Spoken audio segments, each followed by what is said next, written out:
Well, you've talked about, many situations right now, all in one breath, but it will look like they're all connected. Sure. You talked about the militants who were caught in Lagos, trying to bomb infrastructure. And then you also talked about engaging with OPC. But if you look at it, you also have the civilian JTF who helped out in some operations in the northeast of the country. What role do you see for them? Very good question and suggestion. Implied in your question. The civilian JTF, I think in fact we need them supported by the government in southern Kaduna. In southern Kaduna, the federal government needs to intervene and not leave it only to the state government in Kaduna by supporting the civilian JTF in southern Kaduna so that the people can protect themselves against the herdsmen. As much as we've done much in tackling the castle wrestlers, we should also, the federal government needs to do much more to protect people, the innocent people in southern Kaduna and other parts of the country. The government should not give an impression that the herdsmen can get away without protecting the citizen. I think this is undermining this government if we keep on allowing what is going on in southern Kaduna to continue. So to that extent, I agree with you that there's a need for beefing up the civilian JTF in southern Kaduna, and of course in between the cross-border areas of Ogun, Ondo, and Lagos states. The fight against insurgency in the northeast, fight against herdsmen in the north central, fight against herdsmen in the southeast, fight against kidnappers, armed robbery, indeed security situations across the country. Then there's a conversation as against the conversation of community policing or state policing. Where do we go from here? Obviously, I think it's a high time. The good thing about President Buhari is that he's a listening president, because it was actually through the vehicle of channels that the issue of whistleblowing, we all campaigned for it. I wrote the president and used this vehicle to talk about this issue of whistleblowing, which we now have information getting to the government. People now reporting their friends and their family members, and we will see more results. You will see more pump sets being reported, and more houses will be recovered by government. Why? Because there's an incentive for people to get involved. So I think we need to incentivize people to give more information. Even amongst the kidnappers and crooks, there are people there who will help the government if they are incentivized. That is on that level. All one would say is that underlying all this is the high rate of unemployment. We need to be much more drastic in dealing with the unemployment. The government is doing its best, but it needs to do much more. Just like how Obama did in America, we need to push in more money and take in our youths. Too many youths unemployed. And you see, the issue of herdsmen is to do with the environmental problem, the lack of opportunities. So I'm not at all saying that we should not fight. Whilst we are fighting the threats, we should also reduce the avenues that create room for all these challenges. Reduce the avenues. You talked about earlier, you talked about mass recruitment. Yes. Like 400. Fourfold recruitment. Increment of the military. Is it just the military? The military, you're talking about the police? You're talking about all, across board. The other agencies, the SSS, the NIA, the Civil Defense Force, and the police.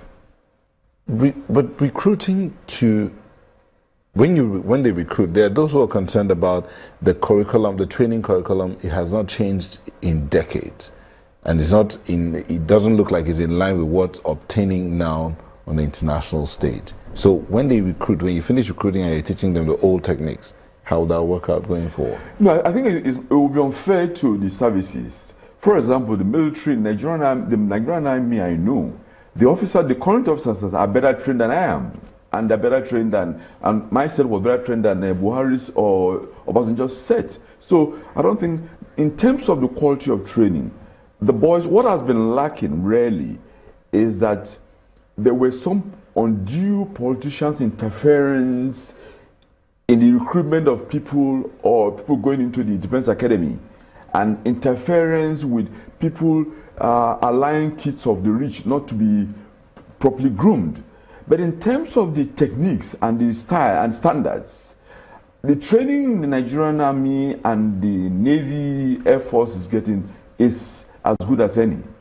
The police is, with the new IG and the one before, is also improving in its training schemes. So I think what is really the problem, beyond the police and the army, is the political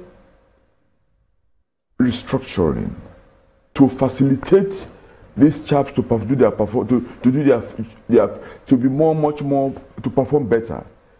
What do I mean? For example, we've been talking of state policing for such a long time. It's a high time we have state policing to complement the federal police. It's a high time. When we say have another structure, that means a constitutional review, then create a structure that is state police. So those in the federal police will still stay there, yes, and the state recruit their policemen. The state will recruit their policemen. What's the guarantee that there won't be any political interference in their operation? There will be what? Political interference in their operation. The question is this: has there been political interference in the use of the federal police? It's the same politicians.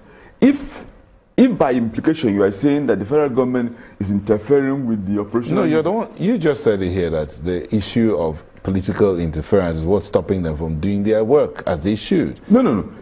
And they're getting the kind of training they should get as well. You said said that. No. But what I meant is that the political executive, that is the politicians, need to modernize and give us a national security structure that is befitting to a country as big and of diverse ethnic or regions as Nigeria. Okay, we'll be back in a moment for our closing moments. Don't go away.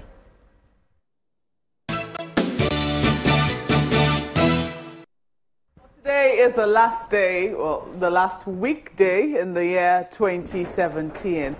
For you, General Nyiam, what would you, beg your pardon, Colonel Nyiam, what would you like to see? What greatest move would you like to see in the area of security come 2017?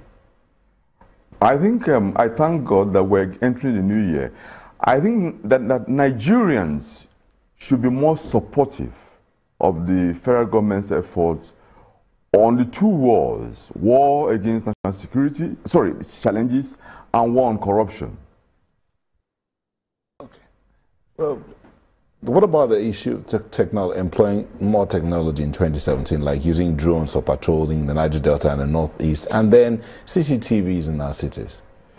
Yeah, and we need a lot of that. But I think, in addition, we also need a lot of human intelligence, because that is cheaper. And that gives also employment, because the technology, you're gonna buy all the things from other part of the world.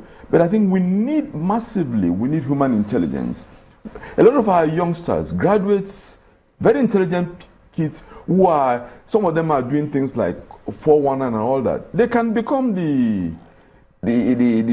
parts of the human intelligence. We also have this challenge, which is ominous, the cyber warfare challenge. Can you imagine if someone hacks into one of our strategic institutions? So I think there again we have many Nigerians who are very smart, and even in this issue of the area of hacking. So we need to get more, and the intelligence organizations or agencies need to be funded and need to play more active part in this phase of the crisis we are. Because what has been happening, it's not enough to have people in uniform standing physically. We need people that can pass information. Information is very key and important.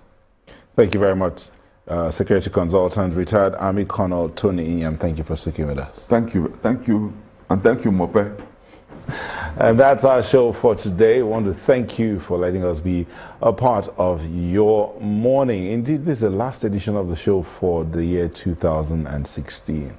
Oops, it's been a marathon. Markwe? What a year it's been, Nyota. I would definitely have to thank our viewers for being there for us, for being with us, for everything that they've done. But I look forward to seeing them later tonight on Hard Copy, where we'll be talking about a very important issue as well. Thank you. I'm Maokbe Ogun. And thank you again. I'm Neo Taigbe. Enjoy the rest of your day.